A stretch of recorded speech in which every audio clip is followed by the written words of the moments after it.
There's a lot of talk about the pressure points and the nerve cavity strikes and all that, and Aikido and Kung Fu, and it's mostly all bullshit. What I want to try to do is to demonstrate how some of this stuff from ancient times, and also in studying science to do with where a nerve does a cross or a Y or an end, actually can be applied to street situations, real fighting situations, very effectively. I'm going to just do this one little simple technique that's not so focused on pressure point stuff, but I just thought it would be fun since Ben was talking about having this new boxing understanding, and I thought, okay, well, what would I brainstorm to do in that response? So a guy's setting up and he's ready to do like he's a real fighter, and he comes with something, and then I'm coming underneath and he goes to the kick. You see me? He goes to do the knee, and you hit the knee, and then bam, in the pubic bone. Okay, on the arm of a person, there's an energy that comes down this way and comes back this way. There's 2 points here, there's 2 points here, there's 2 points here. The more psyched up a person is, the more it's not going to work. So you have to have more and more skill and more energy yourself to influence the inside of a person's body. I remember there's two situations, one from Mike Tyson. He said, if you want to hurt the other guy, it's not going to go well for you. And the other one was Chris Karachi, one of the original SEAL Team 6 guys. He said when he would go in this one mission to go attack these bad guys, that the bad guys were like diving out of the window because their mental intent was so strong they could actually feel it. That's what allows you to strike something on another person and cause injury, is really your mental intent. Because in just talking, I probably get in your head a little bit, and that's the only chance I could have with somebody like this, a real fighter, because one of those kicks that you saw in the bag, if he gets me with one of those kicks, I might just go straight down. So if it's going to be a very strong fighter or a lot younger person, if you're an older person, you're going to have to know this secret stuff if you want to defend yourself. So the first thing coming at you is an arm. Most of the time it's going to be a cross or a hook or whatever. If you can intercept this arm, watch his face. So that changes, look at his head and his face now. That changes what's going on inside his body. I'm actually in here, in his mind. If I was to whack his neck right now, and I don't want to make him too mad at me, but I told him I got to show it. So there's a patch of fiber called fusiform fiber. If you have a strong enough intent and a hook is coming and you really hit that thing, you really hit it, and then you come across like that, a lot of people are going to go. Or if you double strike like this. If someone's close to you or you're in some kind of a clinch and you're working with somebody, look at his face. Now, I didn't do anything. You okay? Sorry. I told him I had to show. So, you know how much power I use? Honestly, 20% or something like that. So if I actually he wants to kill me now. If I was actually in some kind of a clinch and I was able to take this pinky knuckle and come underneath here, the point, angle, and direction for this liver strike is up. So you can use this kind of a thing and come up with your whole body. We were talking about the movement of the hip. It's your mind, the willingness to do injury, and your whole body. That's that strike in Chinese medicine and the ancient secret stuff that's very, very strong. It's very, very devastating.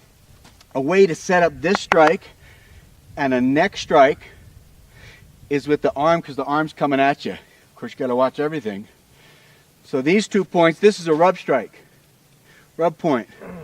If you have your hand and it's on somebody might have somebody's throat, grab it tight, and you can't really get it off.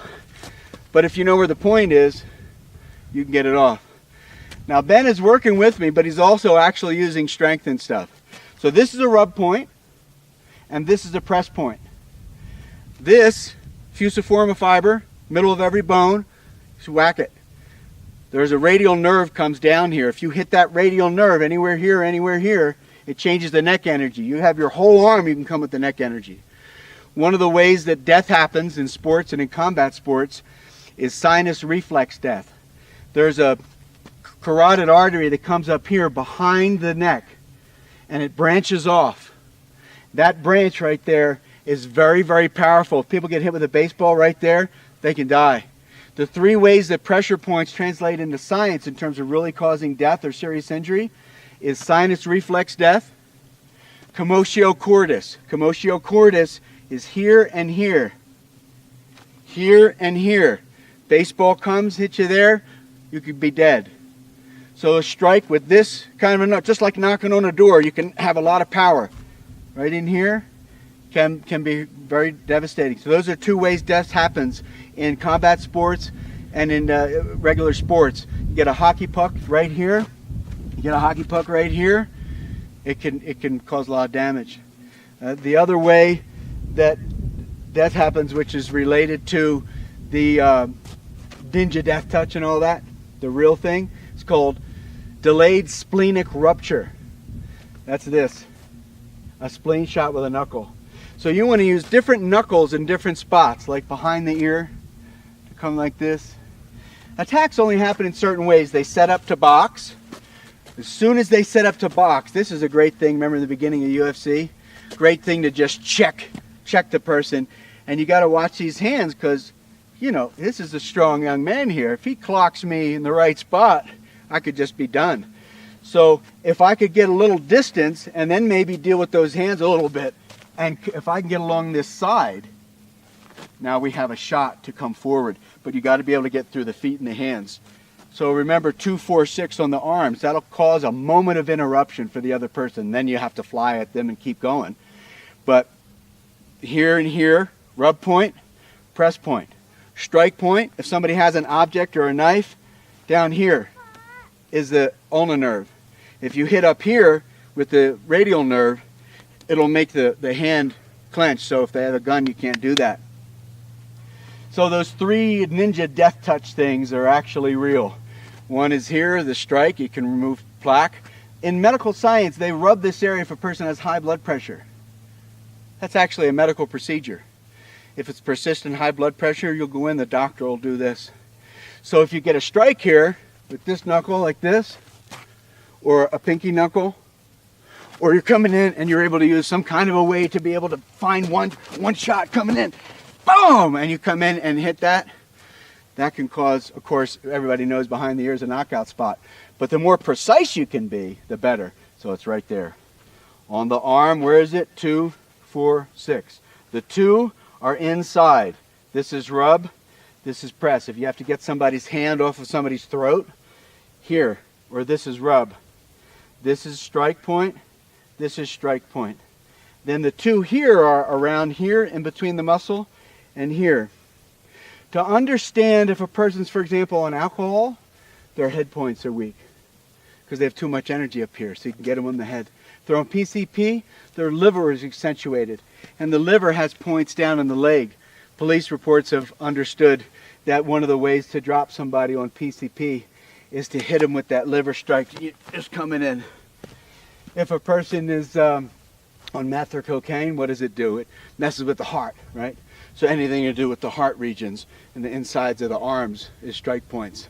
So when a person sets up, say for boxing, in 1 second you have to be able to read the body. So he's strong here, I can see that. This is not as easily moving other than the kick coming up. But this is more vulnerable, this is all protected. So that's a read. Come for like a takedown. So he's coming for a takedown, look at this. Look at this whole area. Ear. What you want to do in real situations, of course, is very, very brutal.